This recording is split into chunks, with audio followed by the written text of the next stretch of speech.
సూర్యాపేట జిల్లాలో బీహార్ కూలీలు బీభత్సం చేశారు. రోడ్లపై వీళ్ల విధ్వంసం చూసి భయంతో పరుగులు తీశారు పోలీసులు. జనమైతే వణికిపోయారు.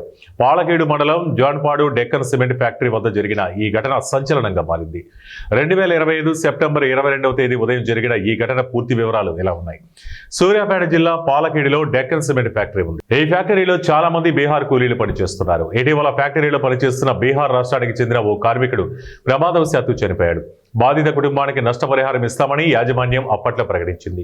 రోజులు గడుస్తున్న బాధిత కుటుంబానికి నష్టపరిహారం ఇవ్వకపోవడంతో బీహార్ రాష్ట్రానికి చెందిన కూలీలు అందరూ సెప్టెంబర్ 22వ తేదీ సోమవారం ఉదయం ఫ్యాక్టరీ ఆఫీస్కు వచ్చారు.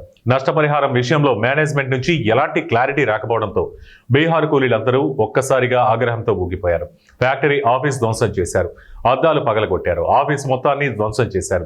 విషయం తెలిసి ఫ్యాక్టరీకి వచ్చిన పోలీసులపైన తిరగబడ్డారు బీహార్ కూలీలు.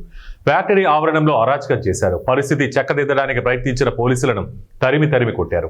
ఓ పోలీస్ కానిస్టేబుల్ను కూలీలు పరిగెత్తించి మరీ కొట్టారు. పోలీసు జీపుపై రాళ్లు రువ్వారు. ఫ్యాక్టరీ ఆఫీస్ పైన రాళ్లు రువ్వారు. అడ్డొచ్చిన అందరినీ కొట్టారు. పోలీసు వాహనాన్ని ధ్వంసం చేయడంతో పాటు రాళ్లతో విచక్షణ రాహిత్యంగా దాడికి దిగారు. హోంగార్డుకు గాయాలయ్యాయి. ఈ పరిణామాలతో డెక్కన్ సిమెంట్ ఫ్యాక్టరీ ఆవరణంలో హై టెన్షన్ నెలకొంది.